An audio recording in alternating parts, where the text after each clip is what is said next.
Assalamualaikum warahmatullahi wabarakatuh.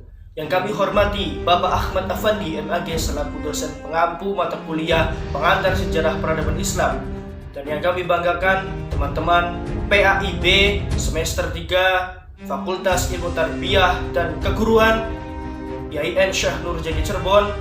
Saya Islahun Nafi'in ingin bercerita tentang sejarah peradaban pra-Islam yang ada di Romawi dan juga yang ada di Persia. Baik, langsung saja kita ke ceritanya. Peradaban Romawi. Peradaban Romawi mendapat pengakuan dunia setelah menundukkan pemerintah Macedonia dan Yunani pada tahun 197 sebelum Masehi. Saat itu Mesir menggabungkan diri dan dipimpin oleh Cleopatra pada tahun 52 sebelum Masehi setelah Julius Caesar berhasil menduduki Prancis dan Jerman. Kekaisaran Romawi berbentuk kerajaan dengan pemimpin pertama ialah Romulus. Sebelumnya, raja-raja Romawi berasal dari keturunan pendatang sehingga menyebabkan terjadinya pemberontakan dan akhirnya rakyat menggulingkan Raja Lucius Junius Brutus pada tahun 500 sebelum Masehi. Berakhir masa kekaisaran itu menandakan berakhirnya bentuk pemerintahan monarki dan berubah menjadi republik. Pendapat yang lain menyebutkan bahwa pemimpin pertama imperium ini adalah Agustus, yaitu pada tahun 30 sebelum Masehi. Setelah bentuk pemerintahan diubah menjadi republik, wilayah peradaban Romawi terletak di Laut Mediterania di bagian sebelah barat. Leluhur mereka berasal dari bangsa Latinum, merupakan campuran bangsa Etruskia dan bangsa Yunani. Dari sini terlihat bahwa mereka memiliki keuntungan yang diperoleh dari peradaban-peradaban sebelumnya. Mengenai agama yang dianut resmi oleh kekaisaran ini adalah Kristen. Hal ini ditetapkan oleh Kaisar Theodosius yang juga membagi kekaisaran untuk kedua putranya, yaitu Honorius yang diberikan kekaisaran Romawi Barat dengan ibu kotanya Roma, dan kepada Arcadius diberikan kekuasaan di Romawi Timur dengan ibu kotanya Konstantinopel.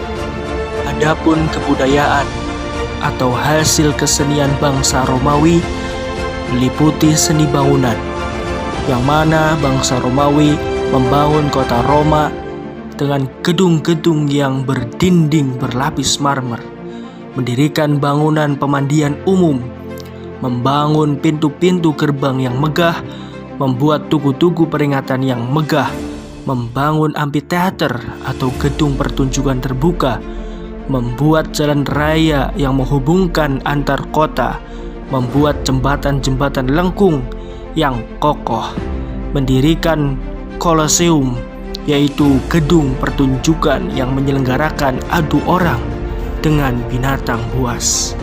Dalam bidang seni sastra dan bahasa, bangsa Romawi terkenal jaya. Kejayaan tampak dalam karya dan para sastrawan serta bahasa Latin. Bahasa Latin merupakan induk bahasa negara Eropa yang sekarang menjadi bahasa ilmu pengetahuan. Orang Romawi juga ahli dalam seni lukis dan patung. Apabila ada orang Romawi yang meninggal, maka wajahnya dibentuk patung yang berbahan dari lilin. Bangsa Romawi telah mengenal sistem pemerintahan. Sistem pemerintahan di masa Republik sudah menerapkan membentuk lembaga-lembaga negara yang konsul, senat, dan dewan rakyat. Daerahnya pun telah dibagi menjadi beberapa provinsi. Bangsa Romawi pun sudah menyusun hukum tertulis yang mengutamakan keadilan, kemanusiaan, dan persamaan hak pada masa Kekaisaran Romawi Timur. Hukum disempurnakan dengan penyusunan kitab hukum perdata yang dinamakan Corpus Julius Civilis. Dalam bidang keamanan, bangsa Romawi telah membentuk militer, angkatan perang yang besar, strategi perangnya yang sudah maju. Rakyatnya bergerak pada bidang perdagangan. Adapun pakaian dan aksesoris, pria dan wanita seperti halnya orang India dan Eropa lainnya memakai lembaran wol yang besar untuk menutupi badan mereka. Setelah mereka bertemu dengan orang Yunani dan Mesir sekitar 200 sebelum Masehi, mereka mulai mengenakan tunik linen seperti kaos di bawah jubah wol yang ternyata jauh lebih nyaman. Untuk melindungi kaki, orang Romawi menggunakan sandal kulit atau sepatu boot kulit pada musim dingin. Perempuan Romawi menggunakan jepit rambut dan sisir dari kayu untuk memperindah dan merapikan rambut mereka.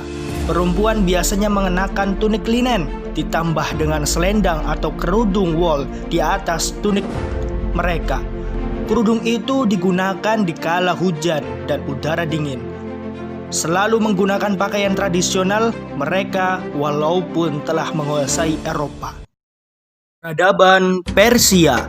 Bangsa Persia diilustrasikan sejarawan sebagai bangsa yang merupakan keturunan dari Sam bin Nuh. Kekaisarannya diemban oleh Akhemedin yang didirikan Cyrus, seorang kaisar agung yang dianggap memenuhi bumi dengan keadilan.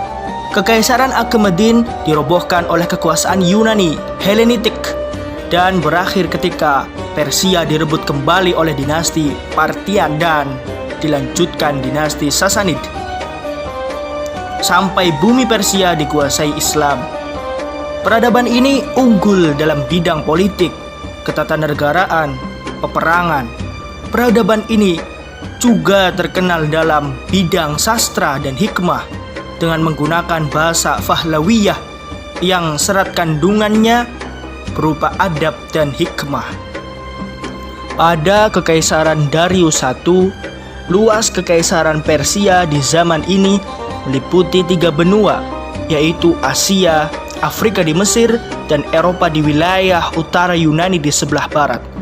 Saking luasnya daerah kekuasaan imperium ini mencangkup 20 bangsa yang tunduk dan saling menjaga serta mempertahankan warisan budaya dan tradisinya masing-masing. Hal yang menguntungkan dari peradaban ini adalah akumulasi bangsa-bangsa yang berada di bawah imperiumnya yang membentuk komunitas terdiri dari kaum intelektual, dokter, dan astronom dari Babilonia, Mesir, India, dan Yunani. Pada Kekaisaran Sasania, ada kota Tisofon, kota-kota sekitar sungai Tigris yang menjadi pusat kekuatan ekonomi dan perdagangan di wilayah timur. Peradaban ini sejak awal sebenarnya menganut tauhid, yaitu beriman kepada yang satu, Tuhan pencipta alam semesta. Namun dalam perkembangannya, tokoh sekaligus pendiri agama Majusi menyeru pada kepercayaan bernama Zadus. Dapat kalangan sejarawan Muslim bahwa Zardus adalah seorang nabi dari kalangan Kurdi.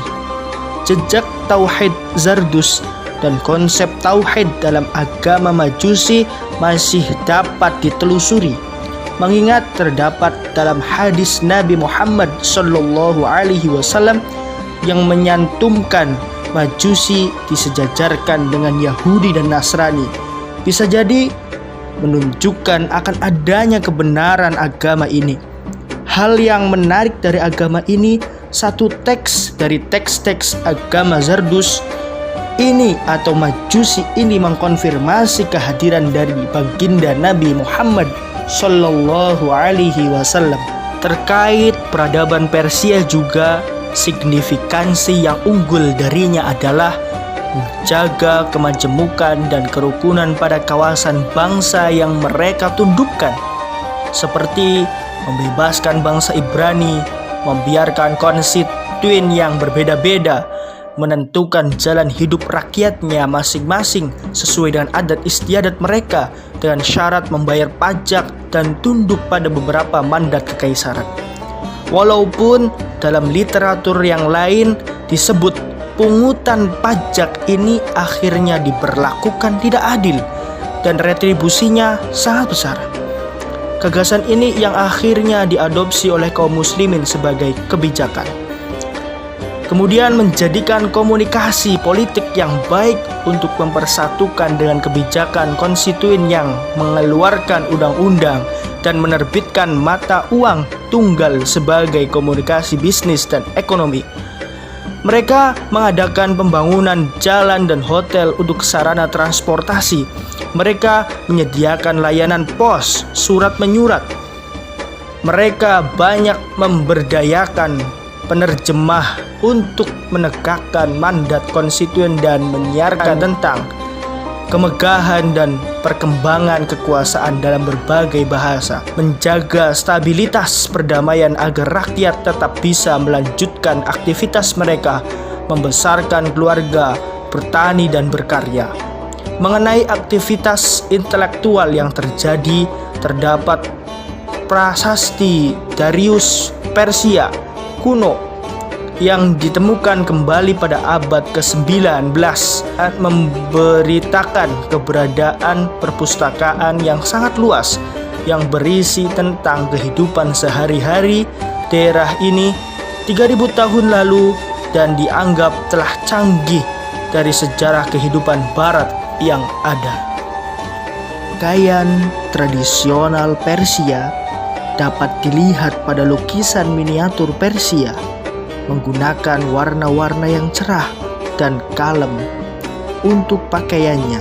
Meskipun warna pigmen cat seringkali tidak sesuai dengan warna pewarna pakaian Iran kuno, mengambil bentuk yang maju dan kain serta warna pakaian menjadi sangat penting pada saat itu.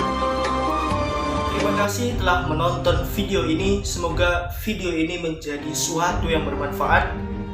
Kurang dan lebihnya saya mohon maaf. Wabillahi taufiq wal hidayah. Wassalamualaikum warahmatullahi wabarakatuh.